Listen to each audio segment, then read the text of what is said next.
Hello, everybody. That was a nice Welcome to Erotic Bigfoot Fiction. Oh, my Lord. This is my way of proving that the panel's not paying attention to anything I have to say. So welcome to Thrillers. We're actually going to, everyone up here is a successful thriller writer, except for Mark Dawson. He's a massively successful thriller writer. And we're going to be talking about our favorite subject today. I'm going to, just full disclosure, I had no idea I was doing this moderating this panel until Diane Capri reached out to me at random last week. So we're going to see how this goes. But first, let's introduce our panelists. Let's start with you, Mark. Let us know who you are and what you write. Yeah, my name's Marc Cameron. I write for the Tom Clancy estate. I write the Jack Ryan thrillers. Since Clancy passed away in 2013, Mark Graney started, and then he nicely recommended me about 2016. And I write two of my own series, Jericho, Quinn, and also most recently Arliss Cutter, about a deputy marshal based in Alaska, which is my background. Go ahead, Jen. Okay, I am Diane Capri. I write thrillers, mystery, and suspense. Probably best known for my spin-off series from my friend Lee Child's Jack Reacher books. I write The Hunt for Jack Reacher. And I have not been to Alaska lately. But anyways, it's a thrill to be here. Thanks, Kevin. I'm Mark Dawson. I write the John Milton series, also Beatrix Rose, Isabella Rose, and some other bits and pieces, Atticus Priest, a detective. And I had a comic out recently as well. We'll talk about that later. I had a comic adaptation for Beatrix, which was quite fun. But yeah, I've been doing thrillers for about a decade now. Hi, I'm Kiersten Modglin. I write psychological thrillers, and I'm kind of the oddball up here. I don't write any series. They're all standalones. And just to throw myself in the mix, I'm Kevin Tumlinson. You may know me from Draft to Digital, but I'm also a thriller writer. I write the Dan Kotler Archaeological Thrillers and the Quake Runner Alex Kane Technological Thrillers, among others. I've also recently co-authored a military thriller with Nick Thacker, who's probably running around here voiceless right now. So all this thriller knowledge on stage. Here's a question people keep asking me, and no matter how blankly I stare at them, they insist on an answer. But tell me, what is a trope of thriller writing? What does it mean? Do you not know what tropes are either? We can move on to another question. What are some tropes of thriller writing? Okay, the sort of classic definition of a thriller is a good guy, a bad guy, and a ticking clock. So I would say that's a trope. Okay. Mr. Dawson, you want to throw an answer in there? Not particularly. I don't know. I think that's Diane's answer is really good. I mean, also it's a characteristic that you might expect in a thriller. It is something that is difficult to stop reading. You might perhaps have shorter chapters potentially, but it should be something that you get to the end of one chapter and you want immediately to continue to the next, so that Yes. you finish that. Idiot. I'll just throw something in, but I'm going to borrow it. I did Dan Brown's masterclass, and he said the key to writing a good thriller is to tell your reader, hey, I have a secret, and if you'll stick around for long enough, I'll tell you what it is. No, absolutely. What they said. It's that ticking clock. I think every book ought to not let you go to sleep at night, but thrillers particularly. And I'm always gratified when I get an email from a reader and they curse me out because they were sleepy the next day. And so that's what they read through their fingers, worried that something was going to happen while they were reading. And so, yeah, something that just won't let you go. Thrills you, makes you chilly. So how do each of you choose that thing? Like, what is it you're aiming for when you're writing? What's your method of enticing the reader to stick it out and try to read through the night? We can start. Let's start on the end so that we can come back. Sure. So I do very fast-paced, typically shorter thrillers. So mine average 250 to 300 pages, and I just really try for that, short chapter, cliffhanger ending. I love for my readers to, read on Kindle and see that there's, 4 minutes left in the chapter, so they can finish that one, and then the next one only has 2 minutes. So let's just read that one too, and that's, really my goal is to just keep them reading until, hey, you just found out the ending. It's pace for me, so kind of shorter sentences perhaps. When I was younger, I wanted to be Bret Easton Ellis, who was one of the writers I really admired, and I tried to write kind of complicated sentences, really kind of stylish sentences with funky words. In the end, I realized that was a really stupid idea, and it was much more sensible to write something that grabbed the reader, that they didn't want to stop reading. And one of my best pieces of advice I've ever read was by Elmore Leonard, who said you should kind of take out the bits that readers skip. And I think that's really good advice. You don't want people to be bogged down, and you've got to keep them going through a propulsive narrative that they don't want to stop.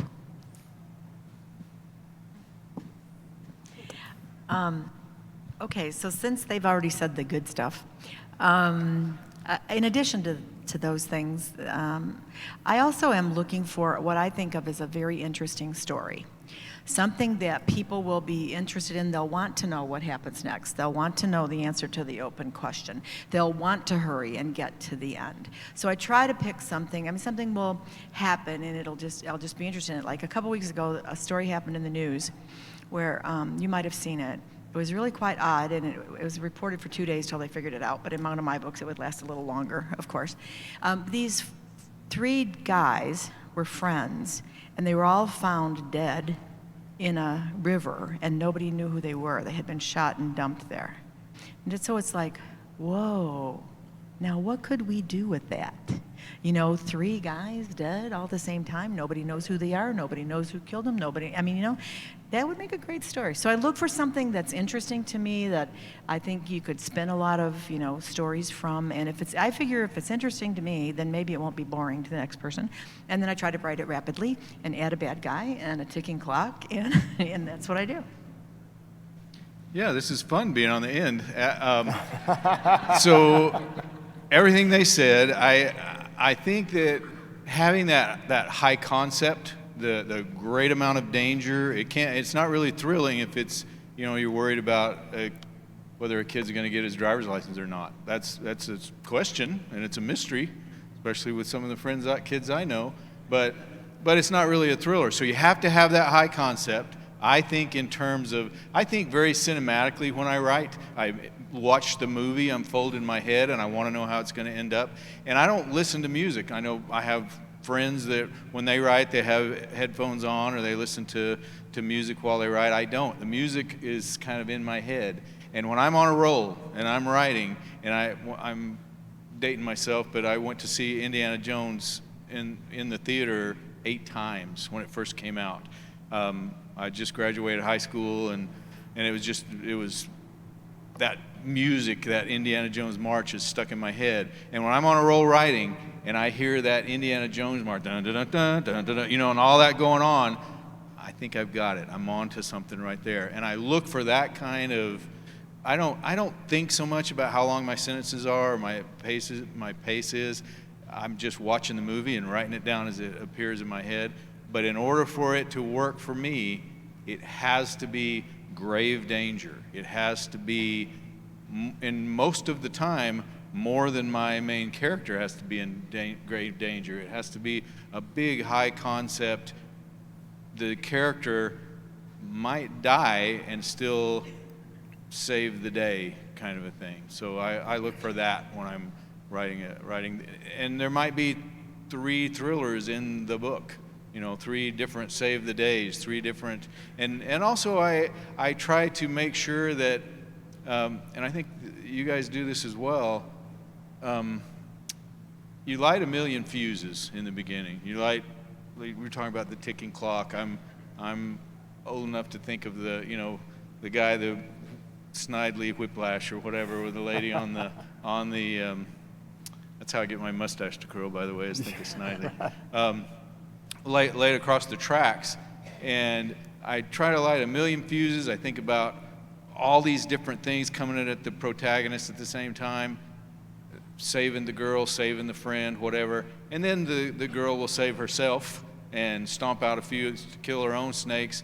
And we think that all of them are stomped out. The protagonist thinks that all the fuses are stomped out.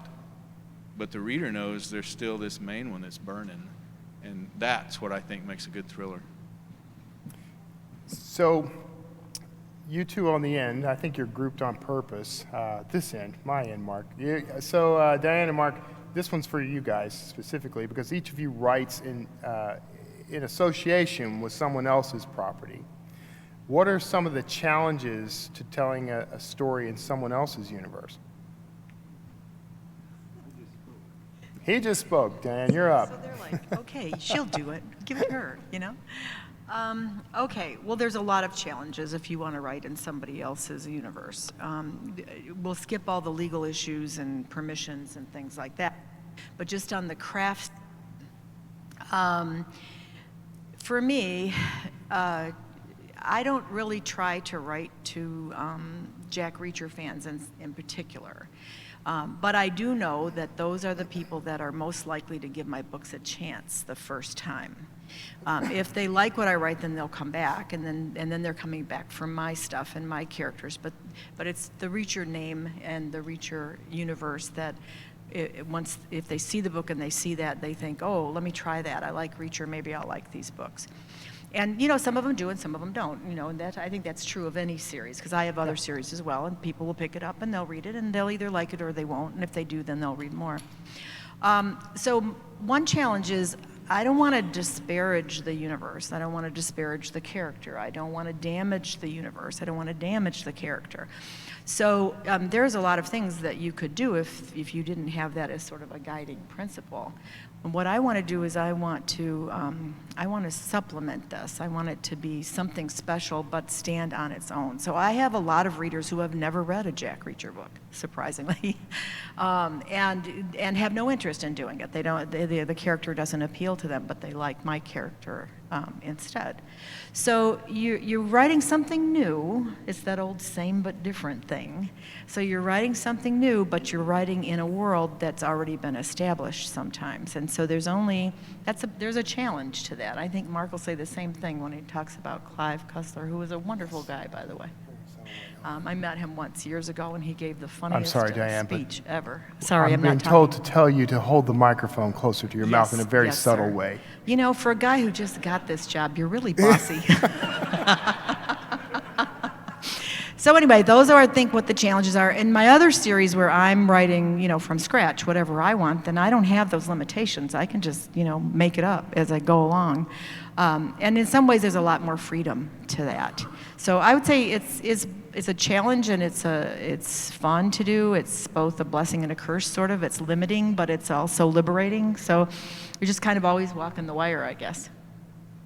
Well, that's good, and I have a similar experience. I had a friend from the UK actually say, one does not ask to write a Tom Clancy, one is asked to write a Tom Clancy. So I didn't seek that out. In fact, I about had a heart attack when they called. My wife and I were on the beach in Florida researching an Arliss Cutter book, and my agent called and said, Mark Graney is stepping aside to work on his own Gray Man stuff, and so they would like to offer you he's read, you know, the Clancy Estates read, the Putnam PRH, Penguin Random House people have read some of your Jericho Quinn novels, and they'd like to give you a try with the Tom Clancy's. So obviously, as a Tom Clancy fan from the time I was in the police academy when The Hunt for Red October came out, I can pretty much chart my growth and progression in law enforcement by what Tom Clancy book I was reading at the time. I was on my way to New York on a protective detail for the first World Trade Center bombing when Sum of All Fears came out. So a bombing had just happened, and I'm reading about a bombing. And so I can look back. I've been a fan of Tom Clancy's since there was a Tom Clancy. And so it was really daunting. I'm not really lying when I said I nearly had a heart attack. It was I used to have hair, I'll just say that. But so I called Tom Colgan, and we had Colgan, who's the editor with Putnam, and he was Clancy's editor for a number of books before Clancy passed away.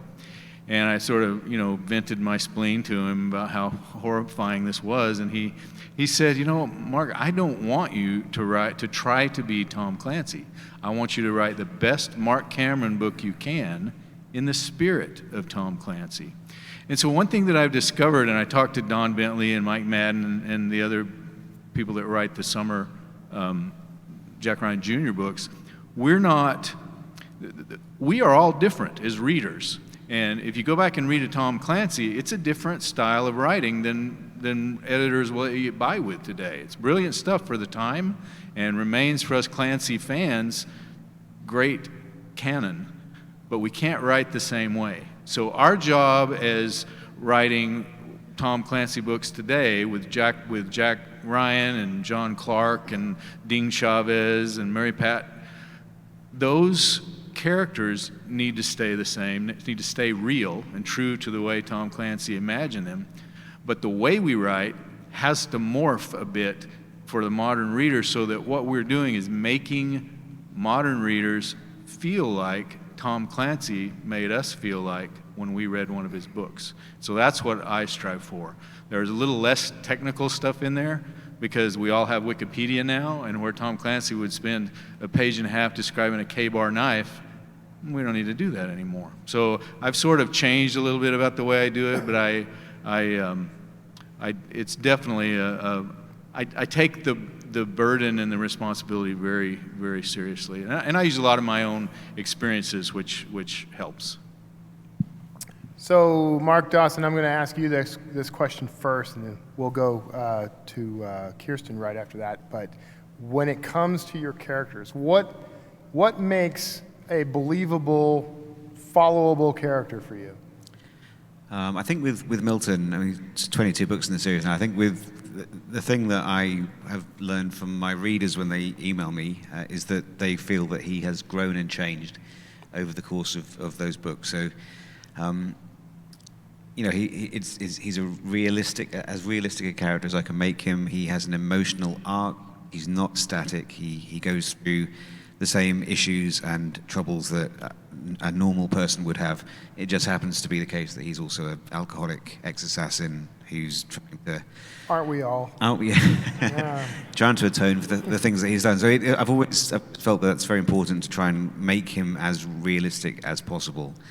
And I think that's probably the main reason why readers stick with the books. I mean, someone asked me what I thought the read-through was from the later books from one to the other, and I think it's probably quite high.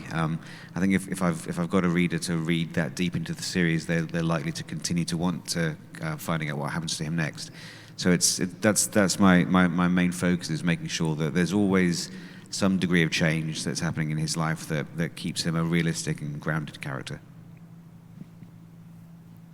So one of my favorite things about writing psychological and domestic thrillers is that my characters are most often everyday people. They're your neighbor or your sister or you, and so what makes them realistic is that they are the people that you know, and you want to follow along and see, my life could turn out like that if I'd turned this direction or I'd made this decision. And so just like people, you might love them and you might hate them. You might love to hate them, but they're, just very realistic, and they have to have flaws, and they have to, succeed and fail and have things that they want, and things that they're afraid of. And so, you just have to make sure that they're realistic in every way. And yeah, I think being able to write domestic characters that are very familiar to all of us make them very easy to follow along with. So, bonus question: why is every thriller protagonist named Jack? Why is that?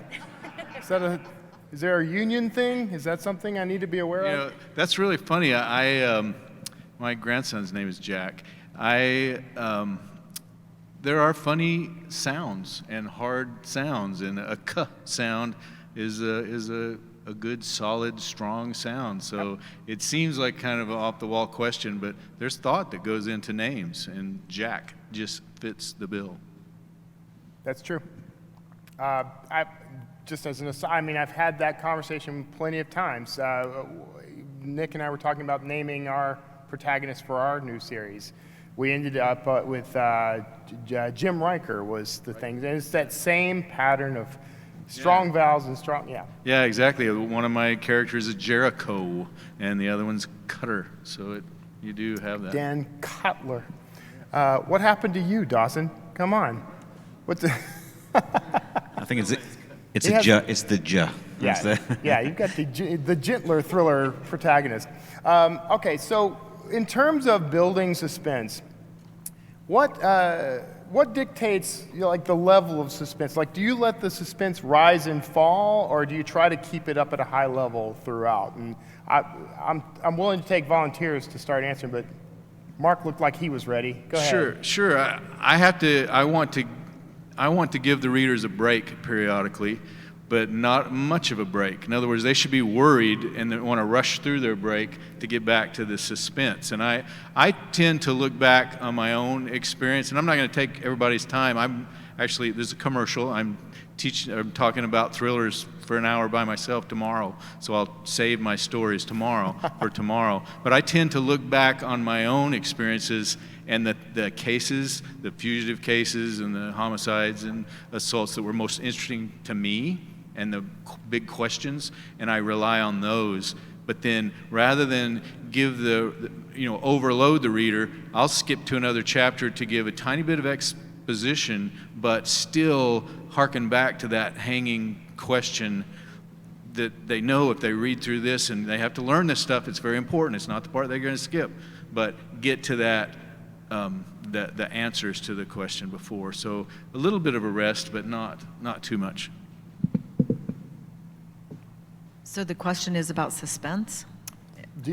How do you generate it, and do you let it rise and fall, or do you try to keep it steady throughout? Oh, well, for me, you asked about thriller tropes earlier. One thriller trope is, the story has to be thrilling, right? So I try to keep the tension high, and along with the fast pacing and the page turning and everything. And so the suspense kind of goes along with that. But I do pay attention to, starting out with the hooks and the threads, and then, when do those things get resolved, and how many more do I add, and how is this going that way? And if I killed somebody yesterday, do I find the killer today, or do I find him 5 minutes ago, or do I wait till next week? I mean, my books are very timeline-wise, they're very short. My characters come on the screen and leave the screen in about 48 hours usually. And so it's pretty much high octane, high intensity for the whole time. And then suspense runs throughout the story. The question on the front is, who killed those 4 guys, and why are they in the water, and who chopped them up first, and why? And then we don't find that out till the end. And then we get rid of the guy. I mean, I haven't actually written this story, but if I was, Yeah, there you go. So my answer is suspense throughout, starts at the beginning, ends at the end, and I try to keep the thrill going and the pacing and everything going on. It's like a juggler. If I drop one of the balls, I try to pick it up again. Okay. I'm not good at these questions. I teach authors how to sell books, but I don't teach authors how to write them, because I kind of feel like I don't want to. Number one, you don't want to teach them how to make the sausages. But on the other hand, I don't want to I worry sometimes that if I think about it too much, the magic will go. So, but saying all that, something I've done with my Atticus books is the reader will figure out what's happened before he does sometimes, and then they know that he's heading into a dangerous situation that he might not, or they think he might not have anticipated yet. So they can read on with a kind of a fearfulness that he's about to find himself in a really sticky situation. But of course, Atticus being a savant, he has realized what's happened and is able to kind of save the day at the end. And another trick I've done, not really a trick, a strategy is to have an A plot and a B plot, and then kind of intertwine those and get to a conclusion as you get to the end of the book. And that can be quite satisfying. It's satisfying for me as a writer, and I think if I'm deriving satisfaction from it, then that's something that readers will also pick up. Yeah, so I think it varies between my stories, but one thing, going into like my brand, it's very fast-paced, and like I said earlier, I write very short, short stories, short novels, and short chapters, and so I want my goal is to have my reader read it in one sitting, read it in one night, and so I can't have a chapter that ends with the reader saying, oh, okay, well, I'll just finish this tomorrow. Like, that doesn't work for me. So I want to make sure that my reader is like, oh, I have to find out what happens next. So cliffhanger, chapter endings are something I really strive for with all of my stories. And yeah, just keeping them, short and punchy. I don't do a lot of like filler or description. I try to keep it as fast-paced and to the point as possible. So, Mark, Dawson, you mentioned having like an A and B story. I stole a page out of writing for comic books where they would have like an A, B, and C story, and then when one concludes, the next one becomes the A story, and then so forth. That's the way I handle series. I don't know if all of you do that. Is that similar to something you do? Yeah. So for the Cutters and the Jerichos, there's about 3 plots that go on, and for a Clancy, there's 5 to 8 plots that go on. The big plot and then the little plots, and then think about them like shuffled cards, and that keeps the suspense up. Yeah. When you leave the cliffhanger from one plot, you go to that break I was talking about. It's not really a break. It's just maybe a less intense plot, and you go through that, and you still don't have that resolved. And I get a lot of I've said this several times on this conference, but I don't read my reviews. I do read and answer 99% of my emails. Read them all, don't answer all of them. Some of them just get the delete button if they're mean.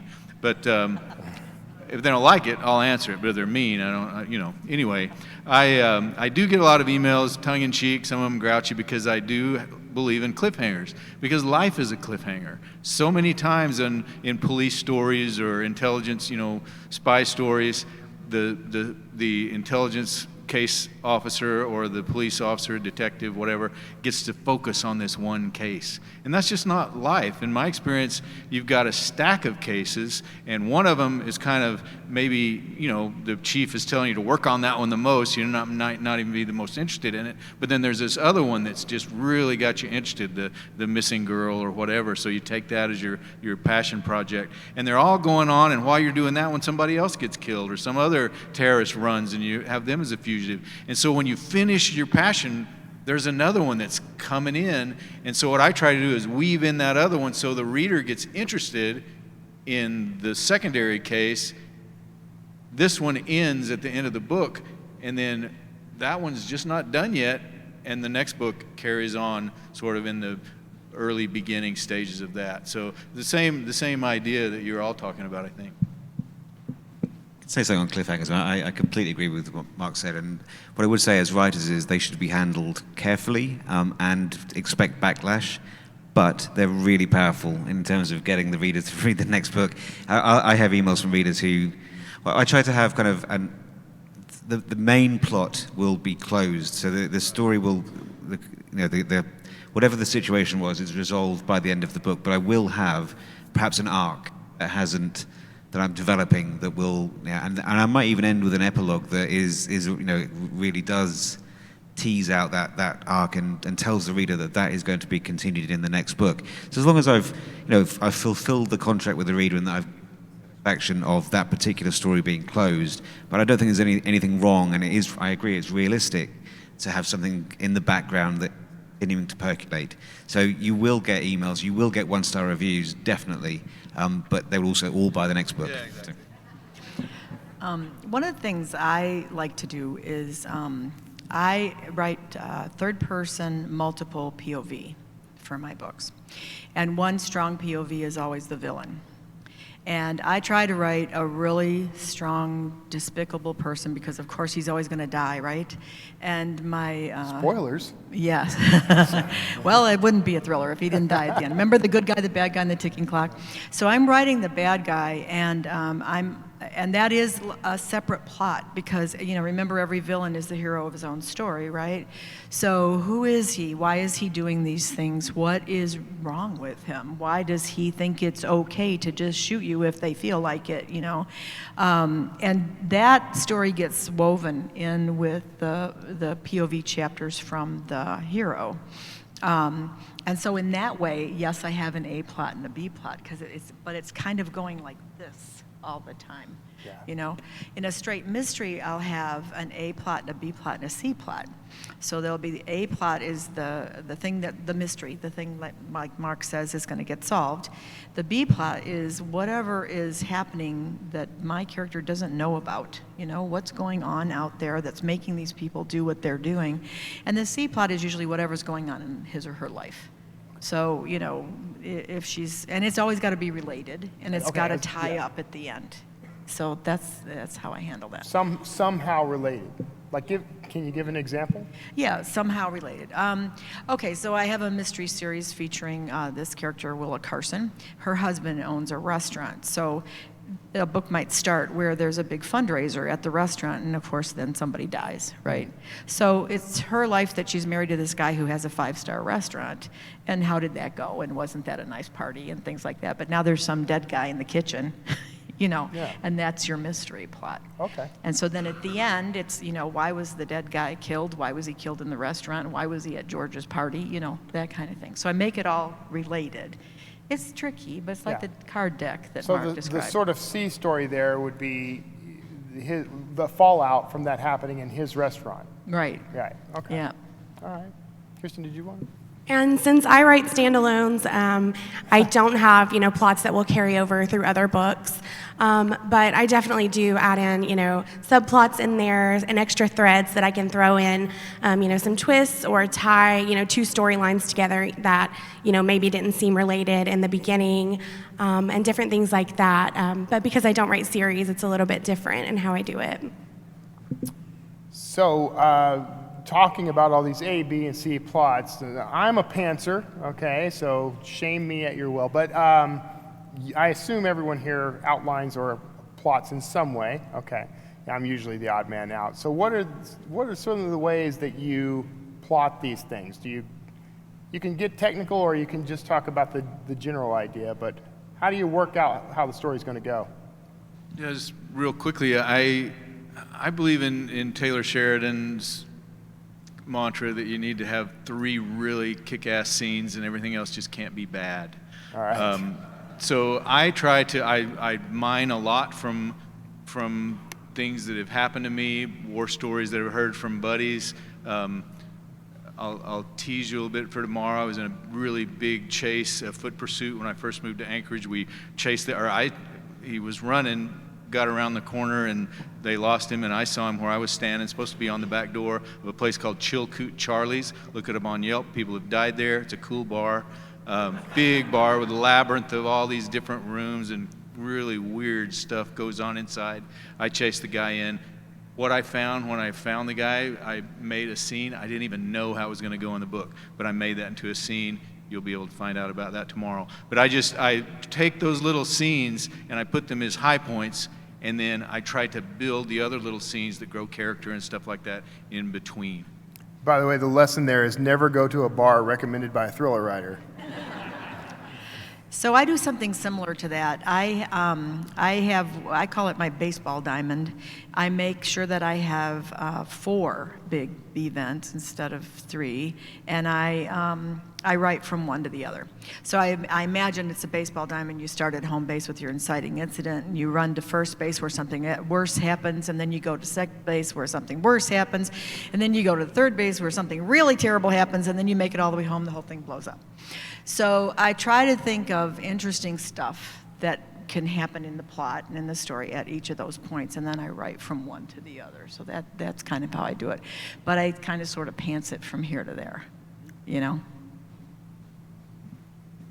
I'm kind of a bit of a hybrid, so kind of partially pantsing and partially outlining. So I usually have an idea from something I want to write about. So it could be thematic, it could even be a location I want to take a character to.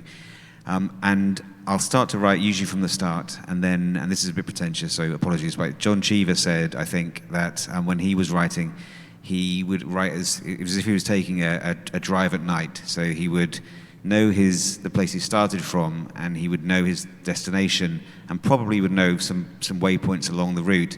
But when he was writing, he would only write as far as the headlights would illuminate, and that's always worked reasonably well for me. I mean, sometimes I'll kind of mix things up, and if I get stuck on something, I might jump ahead and write something, usually dialogue. I find dialogue unsticks me fairly effectively, so I might do that. But as a general rule, I will write sequentially, but only as far as the characters can actually see. So I tend to start my plots with the twist, the big twist, and then I build the plot around that. So how do I tell that story? What characters do I need to make that twist work? And I generally do very lean outlines. Takes me a day or two to do them, and it's chapter by chapter, but it's usually just like 1 or 2 sentences. I just need to know what needs to happen in that chapter. Most often, by about 30%, the entire outline has changed anyway, so I don't want to waste a ton of time on it. But I just need to know, kind of like Mark said, the general direction of where I'm going. All right, so we're at about 7 minutes to go. Just a quick check, does anyone have questions they want to ask the panel? Well, I see a couple. So let's just ask a couple of those, and if you feel like coming up, fine, that's great. Make sure when you're up at the microphone's here in the middle, getting real close to that. Don't be afraid of it. Tongue kiss that microphone. Get really, really, just freakishly close. Be inappropriate. Especially if you're going to have the mask, get really, really close. There you go. All right. Pole dancing. Okay. This question is mostly for Kiersten. My first book that I have out right now, and it's the only book really, but I thought originally it was women's fiction, but then I learned about the domestic thriller thing. So I think that's kind of more what it is, but I wanted to kind of pick your brain about the difference between domestic thriller, psychological thriller, stuff like that, and like what kind of things do I need in it to make sure for sure that it's a domestic thriller, because I don't want to like advertise it as such and then disappoint readers. Sure. So for me, domestic thriller is typically centered around a family. That's going to be your biggest thing. It's a husband and wife, it's sisters, it's best friends, it's neighbors, something that is in a domestic setting. And psychological and domestic go very hand in hand. I think the biggest difference is just that, psychological thriller is you don't have like a cop or detective. You're kind of going in that domestic realm, but you might not have the family unit. And so like I said, they are very similar. Like I have the psychological thrillers that are like a group of people trapped on an island, and there's not necessarily somebody chasing them, but it's them trying to figure out, what's going on, why are they there? But then I have domestic, like where the crazy neighbors are, maybe doing things to the people who are living next door. So it's, like I said, they're very, very similar, but I think, when you are dealing with the family units, that's when you get into the domestic territory. Okay, thank you. Howdy, I have 2 questions, which may or may not be connected. See what you think. So the first question is, how would you distinguish between a thriller and a suspense novel? And second, when do you start the ticking clock? Is it at the inciting incident, the break to Act 2, or other? By the way, we have a ticking clock, so make sure. I do. Yeah, so I think You have 30 seconds. Yeah, I think this ticking clock needs to start right in the beginning. I like what Diane said about having the villain. I generally start with the villain in a kind of, people hate prologues. Readers don't appear to hate prologues. I use them and people read the books. But I start with something going on with the villain so the plan is laid out. And then we can, especially writing a series, then we can come back to the protagonist and, here's what's going on with him, and now they're on a colliding course. By the way, you talking about prologues, I think of prologues as being a little bit like the cold open of like a mystery film or show, and I think readers love them.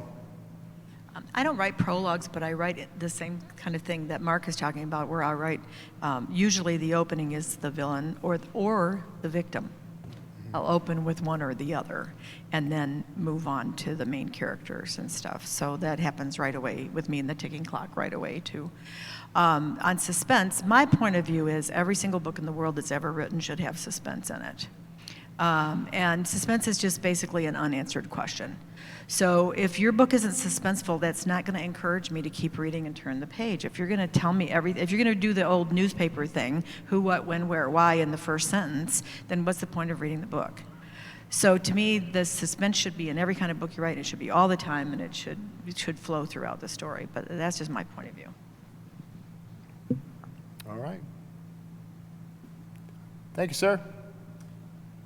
Hi, this one's for Mark Dawson. So, Mark, I took the self-publishing formula 4 years ago, loved it.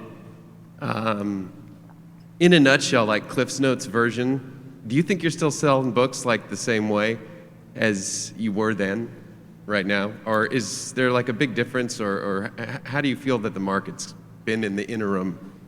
It's more competitive now, but I mean, it's the same, there isn't really a formula, but there's a strategy that hasn't really changed. It's write really good books as best as you can, make them compelling, give the reader a reason to read the next book after they finish the first one, and then find as many readers as you can. So that's going to be advertising these days, and don't be afraid to price aggressively, because you're competing with a lot of other excellent books more and more every day. So you need, if the reader's never heard of you before, you need to reduce as much of the friction as possible for them to pick the book up. And then, you need basically you need to be aware of when to be a writer and when to be a marketer. So you're a writer when you're writing your books, making them as good as possible. But then you need to be unemotional and to address that as a product at that point. You're then selling the product. So I know it sounds a bit shit, but that's the nutshell. You need, you're in the sales business at that point. So you need to make business-driven decisions that you might not make when you're in the writing process. Great, thank you. All right. Well, we're in critical red territory. I'm told we don't want to find out what happens when that reaches its end. So everyone up here has generously offered to hang around and answer any other questions with the mic off. So feel free to swing by. There's a whole thriller-based mixer going on out in the lobby there. So make sure, bring your cash and go get some booze and have a good time there. And otherwise, thank you for being a part of the Thriller panel. And thank you to our guests. Thank you all for contributing.